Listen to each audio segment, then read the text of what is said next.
All right, I'm being prompted to move into a question-answer Okay, session. all right. So I think there'll be a microphone coming around, and will please limit yourselves to a question, not a counter-seminar or a counter-comment, and identify yourselves, please, as you ask these questions. Yes, hi, thank you. My name is Adrian Di Giovanni. I lead the law and development work at IDRC, and also was a kind of former student of Sujit, so it's very good to see. I also got the impression at one point you were trying to reduce group rights at certain points to individual rights, Right. or at least a failure to protect Yeah.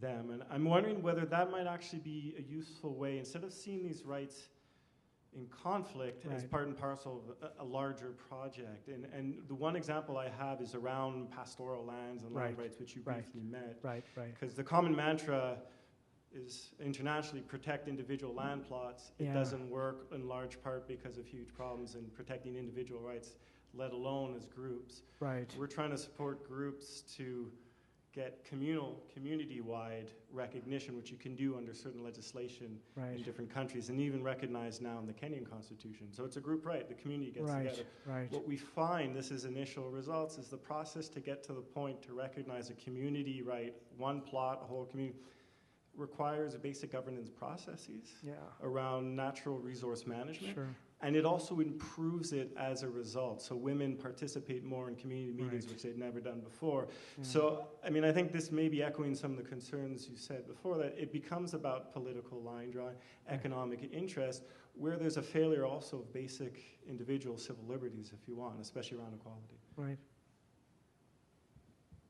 Comment? Not really. I mean, it's a terrifically interesting point. I mean, you know, I guess that, you know, let me just say a couple of things. And the first is that I think, you know, issues about land and access to pastoral land, and particularly when you have IDPs, right? So in Sri Lanka, you know, there's huge issues with IDPs and what happens when they want to basically sustain themselves on land that's been used by other groups for a very long time. Kind of gives rise to ethnic conflict that is really about kind of basic material survival and being able to have a basic minimum level of economic well-being. So I think that's kind of what that's my reaction to what you're saying. In terms of in terms of the way to operationalize that right, I think that's a kind of an empirical question, you know, and so that, you know, your experience is more than mine. So I would say that, you know, that's very interesting, and thanks for that. If I could just add to that, I mean, I think the point you make about individual rights feeding into group rights and protecting group rights, I think is an important one.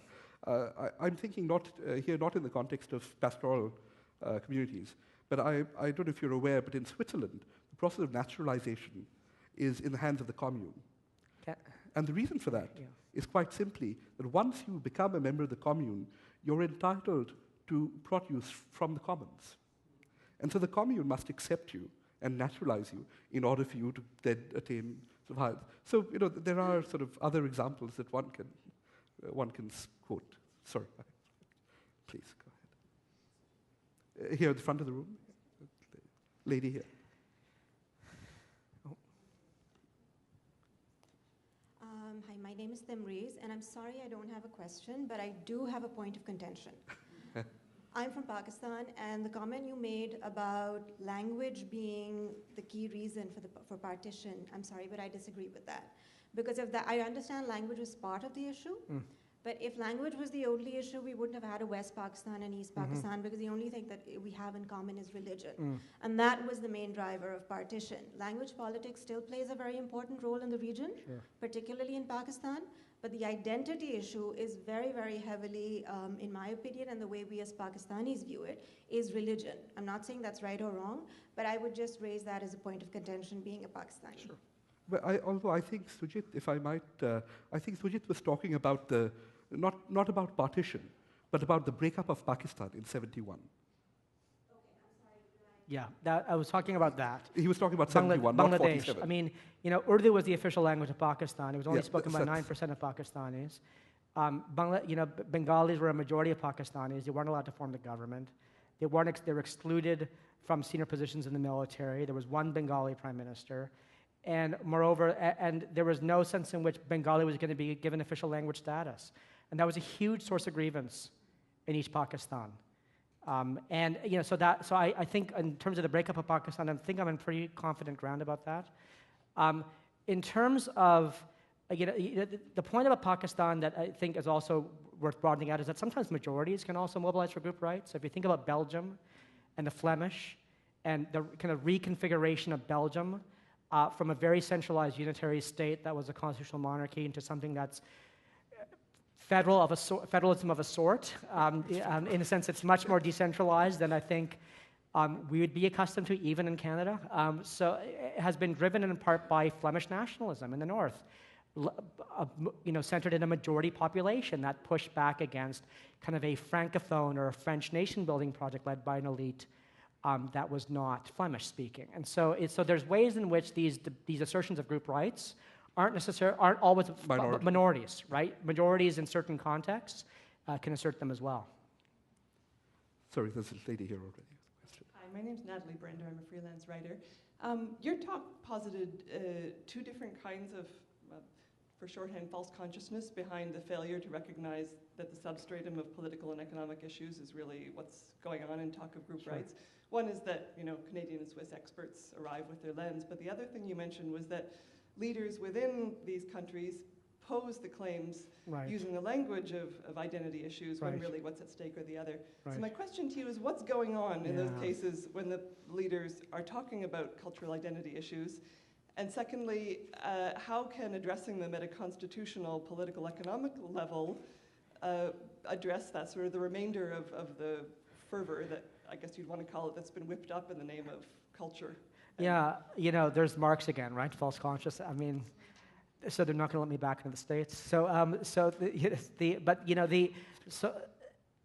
in response to your first question, I don't really know, right? Because I don't understand how if economic marginalization, economic grievances are ultimately at the motivator and the raw material that political entrepreneurs can seize upon and drive toward political success. The identity's role is as glue, as additional support, as meta-narrative, as justification to other audiences. It's always present. The identity talk is always present. It's not that, and in some cases it might matter as well. So it's a complicated phenomenology, but that's kind of the best answer I can give you. What do we do strategically to intervene? So I guess, so there's sort of two ways to look at that. The first is that there is a view that says that once diversity has become the basis of division, it's very hard to get the genie back into the bottle. And that is, we don't know yet, but that's probably a fair point. And so the question is, are there types of institutions you can design in a way that can change their character or operation if politics changes, right? So let me give you an example. So in Northern Ireland, there is a rule called the D'Hondt rule that governs how seats in the Northern Ireland cabinet are allocated. They're allocated on the basis of party standing. At this point in Northern Ireland's trajectory and for the foreseeable future, politics is organized on national lines, right, between Protestants and Catholics. The major parties are organized on that basis. There are very few cross-cutting parties. There's no legal impediment to that. It's a political non-starter. In fact, the tails are now winning in the elections.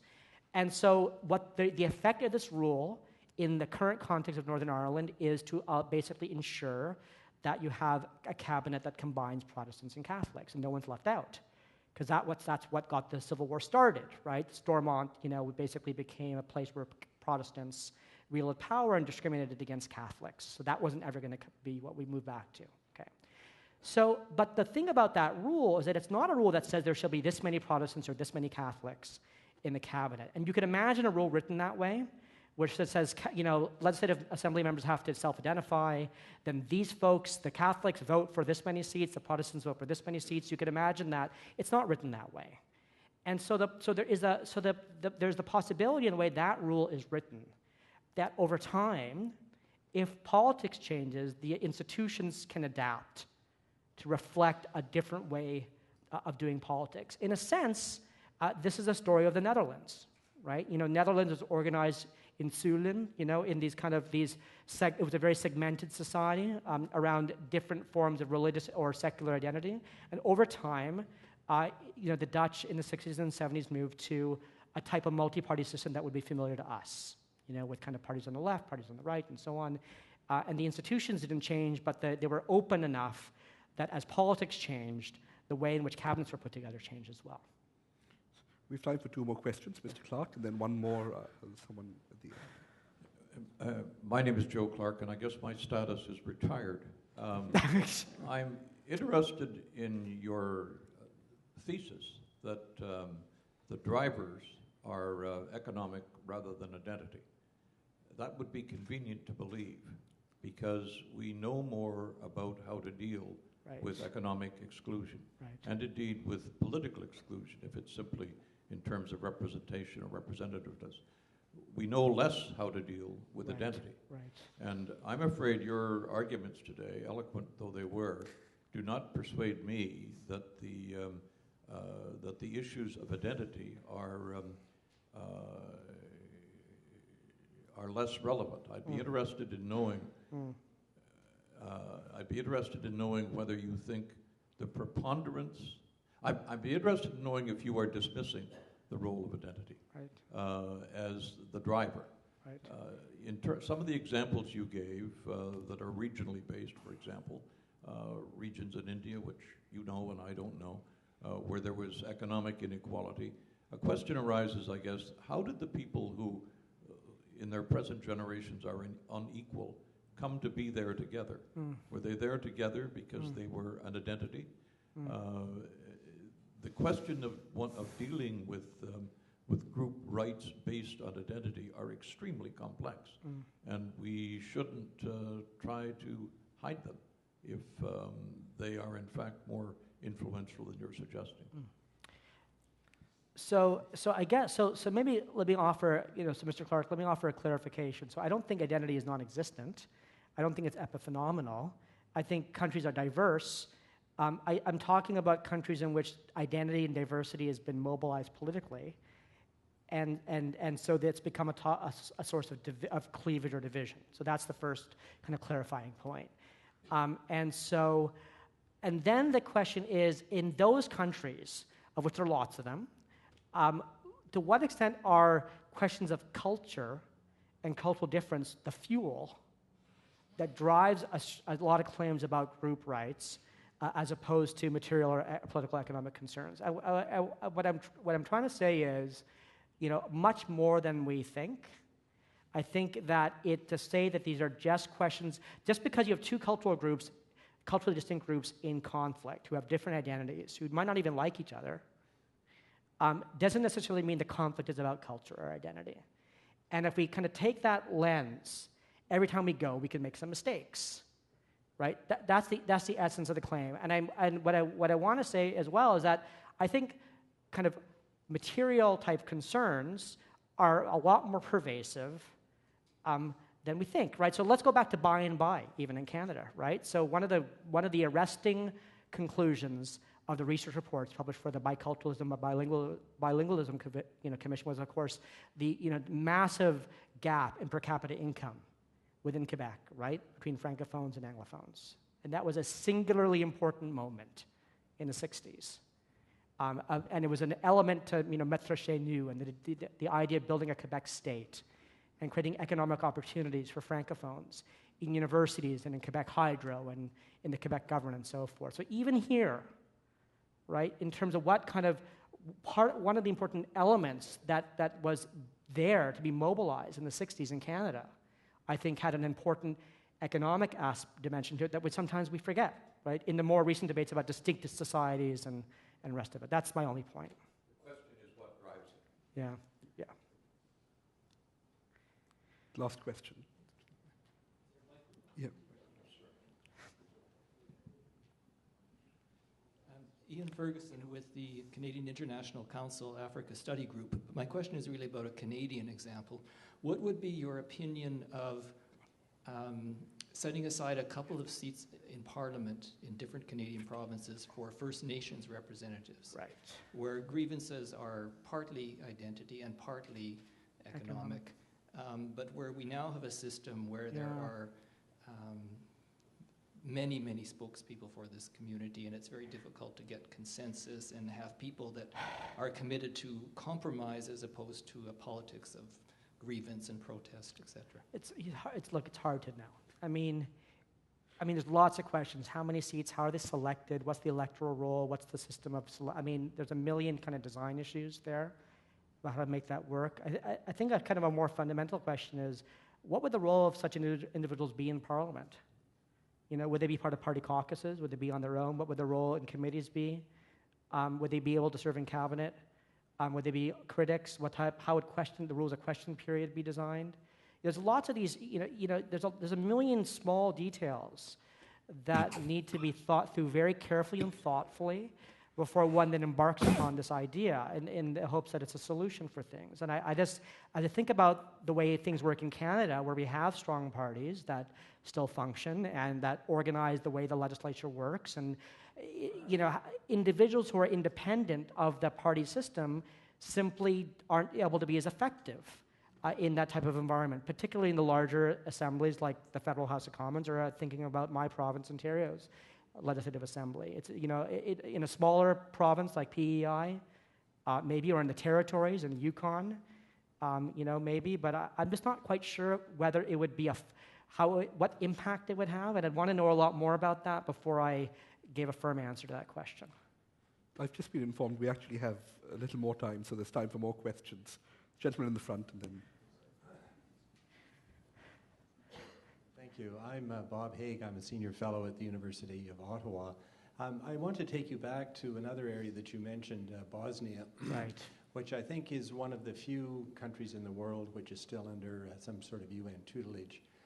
I was on when I was with Foreign Affairs, I was on the Peace Implementation Council for a number of years, and I observed the absolute hatred that goes on amongst the different groups. If you look at them across the table, they all look alike. If they speak, and I don't understand Serbo-Croatian, they talk alike. But they are of different religions, and perhaps that's a principal divider. They've also suffered, which is hopefully one of the last genocides in the world. One of the solutions that I keep hearing is, one, it's Europe's problem.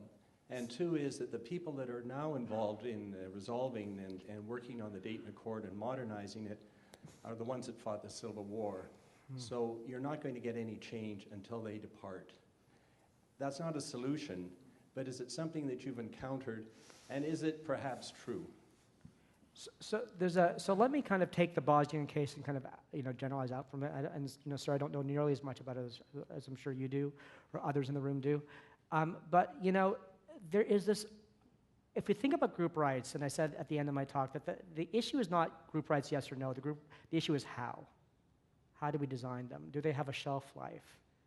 Do they kind of unwind at a point? And so one of the kind of interesting questions raised by the Bosnian process is whether there ought to be a sunset clause, whether there should have been a sunset clause, or whether there should have been a phase out of some sort. And there's other examples, right? In South Africa, for example, under the 93 Constitution, there was a transitional power-sharing government where you had President de Klerk becoming Vice President de Klerk under President Mandela, and that was a way to underwrite peace. And that dropped out in the 96 Constitution, but there was a sunset to it. So that was a pretty short time window. You could imagine maybe 2 electoral cycles, 3 electoral cycles, shifting along a continuum from that type of, corporatist, consociational regime to something that's a bit more, liberal, if not all the way to kind of competitive pluralist politics in the way that you and I understand it. I think that the lesson there is to think about these things ahead of time. And, what's happened in Bosnia is that, as you probably know, the European Court of Human Rights and the Council of Europe's human rights machinery has gotten very engaged in trying to, in a sense,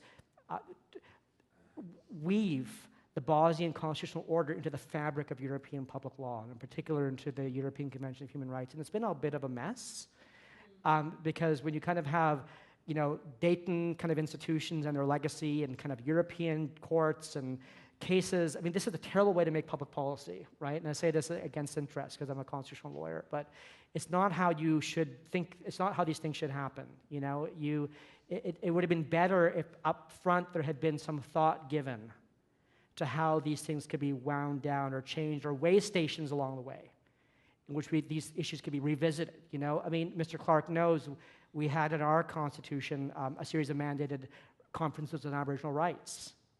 Now, ultimately, those weren't successful, but that was an important thing to do. To force these issues onto the agenda back in the 1980s. Or perhaps even a South Sudan option in Right. Bosnia, where you wind down the state as it exists now. Right. I mean, that's a possibility. It could, although part of the Dayton logic is to promote return of populations and reintegration, and as you know, there's a lot of debate about place names, and so I'm not. I mean that look. I mean that is not. Yeah. Who knows? I mean, who knows? Who knows? I'll just leave it at that. Yeah. Yeah. All right, I have a question. It's on a related matter. You talked about. Oh, thank you. Hello. You talked about. Please identify yourself. Oh yes, Martin Sanson. I'm a PhD student at St. Paul's University in conflict studies. Right. And I was wondering, what is the basis? I don't know, to make a definition or to create a definition for a group. Because I know we talk about cultural groups and minorities and groups around ethnicity, but besides that, how should we consider other minority groups, or is it political ideal, certain values? I don't know. I'm thinking about the student movement in Quebec in 2012. I don't know if that can be considered as a group with... Sure. So there's a couple of interesting questions. So the first is, as a matter of definition, I'm talking about groups defined by some sort of a script of identity, right? Ethnicity, race, religion, language. And so it's not a social movement, right? Or although those can become deeply polarizing, right? And deeply fundamental to how people understand politics. I'm thinking about ascriptive types of identities. And that's largely what these countries are trying to reckon with. And so then the question becomes, but there's a very interesting question, which is how does one decide who's in and who's not, which group gets rights, which group doesn't get rights, and who is a member of a group and who's not a member of a group, and there's no good answer to all these questions. It can be a very difficult, messy process. Even in Canada, whether you can send your kid to a French school or not, well, who's Francophone in your family? And these things can be quite complicated at an administrative level. One of the things that I didn't talk about today because of time is, the way in which group rights get cashed out in electoral system design and political party formation and legislative voting and so forth. Basically, the central institution that unites all those questions is the political party, and political parties are unique in the sense that they're self-identifying. People can join them or not and vote for them or not. And so rather than upfront kind of identify individuals as members of certain groups who have certain rights, political parties are, in a sense, a self-organizing mechanism whereby groups can self-identify and participate in politics as members of an ethnic group or not, right? And one of the benefits of relying on parties as the integrating mechanism is that they can shift over time, right? And so you can have different types of parties coming up, like a youth party in Quebec, right? And so it introduces a type of flexibility into the system, so that's not hardwired, and you can change as politics changes if it will. But I think there's a very important issue that you raise in your, we're talking about ethnic identity, right? And that's something that seems to carry over time, whereas sort of the sorts of groups that you talk about, which are single-issue groups, often fall apart. And example given in Germany, some of you know about the Pirate Party, which was about the campaign on internet freedom of access, and all of that, and actually rated very highly in the polls. But it was a one-cycle party, and they've sort of faded away as the issue's has subsided in politics. But there's something about ethnic identity that maybe it's primordial and carries through over time. Yeah, or, I'm not sure you necessarily have to go that way, right? I mean, I think ethnic identities, well, look, ethnic identities can be enduring, but I think whether they are politically activated or not is something different, right? And so, and there I think, the question is, can that change over time? And I think there are many examples where it has, right? But even if ethnicity as identity endures, right? One more, last question. Gentleman in the... sorry.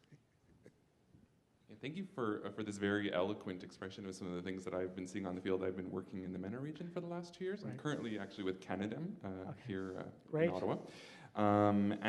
So you were just actually speaking to political parties as intervening mechanisms. Yeah. I mean, I'm thinking about situations where everything is happening at the same time. So you have, these countries that have been around for a long time, but suddenly there's a democratic transition, and at the same time that the constitution is being kind of put into place, you also have political parties emerging. There's this kind of latent diversity that might be activated, might not. Yes. What I observe is that a lot of great organizations like the Global Center for Pluralism, Forum for Federations, there's so many great Canadian organizations, Western-based kind of democratic organizations that are reinforcing the technical capacity of governments, of commissions that are kind of putting together constitutions. And these will be sort of permanent frameworks, one hopes, that will guide, let's say, these intervening mechanisms like political parties in how they mediate kind of conflicts and bring about sort of pluralistic kind of political solutions to shared challenges. But I'm wondering, is that enough? Like, should we not also be,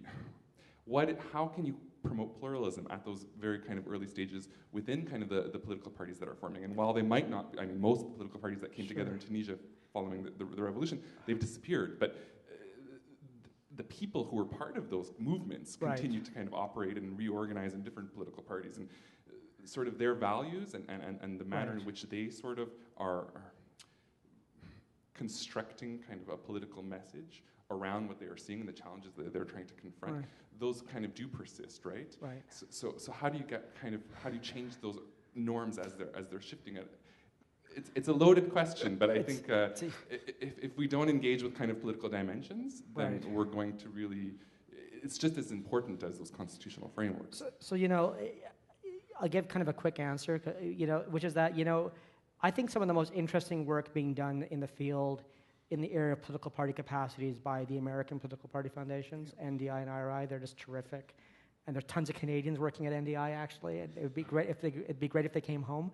And if we got political party foundations started here, that would both be think tanks for parties so that we could have serious public policy discussions, and also could engage in this type of capacity building internationally. I think there's tons of expertise here to do that type of work, and in a way that's aligned with government but outside of it. I think it's important that you have organizations that are aligned with government but are outside of it, kind of a democracy table. And that's an idea that's been around forever. It's not my idea. Hugh Siegel and many others have talked about this for years. And I think it'd be a great place for us to play, because it's a good place to help. Because I think parties are often missing. I think constitutional lawyers are terrible at presuming the existence of parties, but not giving a lot of thought to how one gets a really highly institutionalized developed party system off the ground. And so it's a place that kind of makes